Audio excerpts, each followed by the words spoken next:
মিশিগানে বন্দুক হামলায় সন্দেহভাজন হামলাকারী সহ ৬ জন নিহত। মিসাউকির ২টি বাড়ি ও একটি বনাঞ্চল ঘিরে তল্লাশি। ক্যালিফোর্নিয়ার মালিবুতে দাবানলের ঝুঁকি, জরুরি অবস্থা ঘোষণা। পর্যাপ্ত বৃষ্টি না হওয়া পর্যন্ত কার্যকর থাকবে বললেন মেয়র। নিউ ইয়র্কে বছরের ব্যবধানে বাস ভাড়া আদায় কমেছে $৩১ মিলিয়ন। নির্ধারিত ভাড়া দিচ্ছে না অর্ধেক যাত্রী। এবং মেডিকেডের এস্টেট রিকভারির নীতিতে বিপাকে পড়েছে মার্কিন পরিবারগুলো। উত্তরাধিকার সূত্রে পাওয়া বাড়ি নিয়ে তৈরি হয়েছে সংকট। উত্তর আমেরিকার রাজনীতি, অর্থনীতি, অভিবাসন ও আন্তর্জাতিক সম্পর্কে সর্বশেষ খবর নিয়ে আপনাদের জন্য আরটিভির বিশেষ পরিবেশনা আমেরিকান রাউন্ড আপ। আপনাদের সঙ্গে আছি আমি হামনা মেহজাবিন হিমা। যুক্তরাষ্ট্রের মিশিগানে বন্দুক হামলায় ৬ জন নিহত হয়েছেন। এর মধ্যে সন্দেহভাজন হামলাকারীও রয়েছেন। তার নাম চাদ হিকম্যান। শুক্রবার মিসাউকি এলাকায় এই ঘটনায় ২টি বাড়ি ও একটি বনাঞ্চল ঘিরে ব্যাপক তল্লাশি চালায় পুলিশ। মিশিগান স্টেট পুলিশ জানায়, ওই এলাকায় একটি বাড়িতে গুলির খবর পেয়ে ঘটনাস্থলে যায় পুলিশ। তবে মৃত্যুর কারণ বা ভুক্তভোগীদের মধ্যে সম্পর্ক, এমনকি মৃত্যুর কারণ এখনও জানায়নি পুলিশ। এছাড়া নিহতদের নাম পরিচয় প্রকাশ করা হয়নি। ক্যালিফোর্নিয়ার মালিবুতে দাবানলের ঝুঁকি বাড়ায় স্থানীয়ভাবে জরুরি অবস্থা ঘোষণা করেছে কর্তৃপক্ষ। এতে আগুনের উচ্চ ঝুঁকিপূর্ণ এলাকায় গৃহহীনদের অস্থায়ী বসতি দ্রুত সরিয়ে ফেলা হবে। সান্তা মনিকা পাহাড়ে গাছপালার আর্দ্রতা কমে ৬৩% নেমে যাওয়ায় এই সিদ্ধান্ত নেওয়া হয়েছে। ৬৫% নিচে নামলে দাবানলের ঝুঁকি বেড়ে যায়। মেয়র ব্রুস সিলভারস্টেইন বলেছেন, দাবানল মোকাবিলায় আগাম প্রস্তুতি হিসেবে এই জরুরি অবস্থা জারি করা হয়েছে। পর্যাপ্ত বৃষ্টি না হওয়া পর্যন্ত এটি কার্যকর থাকবে। কলম্বিয়ায় ভয়াবহ ভূমিকম্পের পর ক্ষতিগ্রস্তদের সহায়তায় এগিয়ে এসেছে যুক্তরাষ্ট্রের শিকাগো শহরের মানুষ। বিভিন্ন সংগঠন ও পুলিশ সদস্যরা ত্রাণ সংগ্রহ করছেন। ৭.৪ মাত্রার ভূমিকম্পে দেশটিতে প্রায় ৩০০ জন নিহত ও ৩,৯০০ জনের বেশি আহত হয়েছেন। নিখোঁজ রয়েছেন প্রায় ৪০০ জন। শিকাগোর একটি সংগঠন পাসো খাদ্য ও শিশুর প্রয়োজনীয় সামগ্রী, পরিষ্কার পরিচ্ছন্নতার পণ্য এবং ব্যাটারি সংগ্রহ করছে। এছাড়া শিকাগো পুলিশ বিভাগের একটি ফুটবল ক্লাবও তহবিল সংগ্রহের উদ্যোগ নিয়েছে। আগামী ২৩ আগস্ট তাদের বিশেষ তহবিল সংগ্রহের আয়োজন হবে। সংগৃহীত অর্থ কলম্বিয়ায় ত্রাণ কার্যক্রমে দেওয়া হবে। ফ্লোরিডায় ডেমোক্র্যাট কংগ্রেস সদস্য রাশিদা তালিবের সমাবেশ বাতিল করেছে একটি ভেন্যু কর্তৃপক্ষ। শুক্রবার এটি হওয়ার কথা ছিল। নিরাপত্তা উদ্বেগের কথা জানিয়ে অনুষ্ঠান আয়োজনে ভেন্যু দিতে আপত্তি জানানো হয়। পরে ফোর্ট লডারডেলের একটি ওয়াইন বারে সমাবেশটি আয়োজনের উদ্যোগ নেওয়া হয়। ফ্লোরিডা লেজিসলেটিভ জিউইশ ককাসের চেয়ারম্যান ও অঙ্গরাজ্যের প্রতিনিধি মাইকেল গটলিব বৃহস্পতিবার একটি বিবৃতিতে সমাবেশটিকে ইহুদি বিরোধী সমাবেশ হিসেবে অভিহিত করেন। জবাবে তালিব বলেন, ইসরায়েলের দখলদারিত্ব ও গাজা লেবাননে হামলার সমালোচনা ইহুদি বিদ্বেষ নয়। ডেমোক্র্যাট প্রোগ্রেসিভ ককাস বলেছে, সমাবেশ বাতিলের পেছনে মূলত মুসলিম বিদেশ কাজ করেছে। ১৮ আগস্ট অনুষ্ঠেয় ফ্লোরিডায় ডেমোক্র্যাটদের প্রাইমারি নির্বাচনের আগে তালিবের এ সমাবেশ বেশ আলোচনার জন্ম দিয়েছিল। আইন শৃঙ্খলা রক্ষাকারী বাহিনীর প্রতি নিজের সমর্থনের কথা তুলে ধরেছেন প্রেসিডেন্ট ডোনাল্ড ট্রাম্প।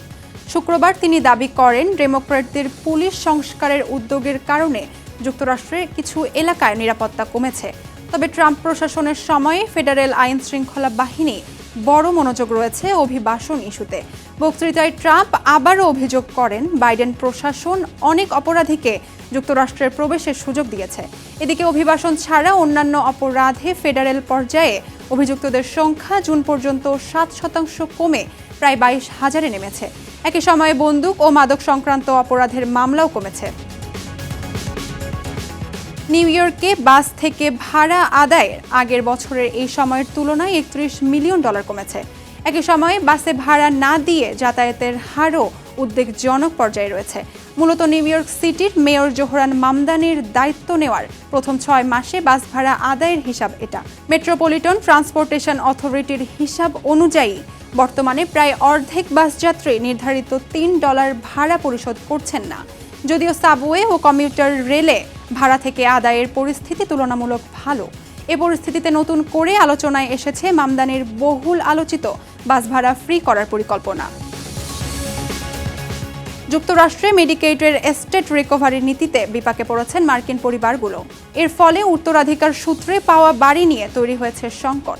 মূলত মার্কিন যুক্তরাষ্ট্রে মেডিকেড গ্রহণকারী পিতামাতার মৃত্যুর পর পারিবারিক বাড়ি রক্ষা করা অনেকের জন্যই এক ধরনের চ্যালেঞ্জ। বিশেষ করে মেডিকেডের এস্টেট রিকভারি নীতির কারণে বাড়িটির ওপর সরকারি লিয়েন বা দেনার দাবি তৈরি হয়। যদিও উপযুক্ত আইনি পদক্ষেপ, বিশেষ ছাড় ও এস্টেট পরিকল্পনার মাধ্যমে এই বাড়ি রক্ষা করা সম্ভব হতে পারে বলে মন্তব্য করেছেন বিশেষজ্ঞরা। নিয়ম অনুযায়ী মৃত ব্যক্তির সন্তানের বয়স 21 বছরের কম হলে কিংবা সন্তান যদি অন্ধ বা শারীরিকভাবে প্রতিবন্ধী হন, তবে মেডিকেড সেই বাড়ি বা সম্পদ বাজেয়াপ্ত করতে পারে না। যুক্তরাষ্ট্রে মর্টগেজ ঋণের সুদের হার প্রায় 4 সপ্তাহের মধ্যে সর্বনিম্ন পর্যায়ে পৌঁছেছে। তেলের দামে স্বস্তি এবং নতুন মূল্যস্ফীতি সংক্রান্ত তথ্য আর্থিক বাজারে প্রভাব ফেলায় এই হার কমেছে বলে জানিয়েছে মর্টগেজ নিউজ ডেইলি। 30 বছরের নির্দিষ্ট সুদের বন্ধকি ঋণের গড় হার 6.69% নেমেছে। জুলাইয়ের শেষ দিকে এই হার ছিল সর্বোচ্চ 6.83%। তবে মধ্যপ্রাচ্যের যুদ্ধ শুরুর আগের সময়ের তুলনায় এখনও মর্টগেজ ঋণের সুদের হার অনেক বেশি। এদিকে গত সপ্তাহে বিশ্ববাজারে তেলের দাম ব্যারেল প্রতি $78.11 পর্যন্ত নেমে যায়, যা জুলাইয়ের শুরুর পর সর্বনিম্ন। সান ফ্রান্সিসকো সরকারি স্কুলগুলোতে সোমবার থেকে নতুন শিক্ষাবর্ষ শুরু হচ্ছে।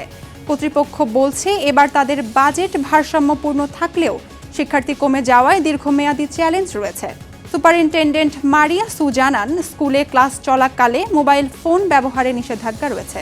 তবে এই নিয়ম কিভাবে কার্যকর হবে তা নির্ধারণ করবেন প্রতিটি স্কুলের প্রধান। মোবাইল নিষেধাজ্ঞা নিয়ে শুরুতে কিছু অভিভাবক উদ্বেগ জানিয়েছিলেন।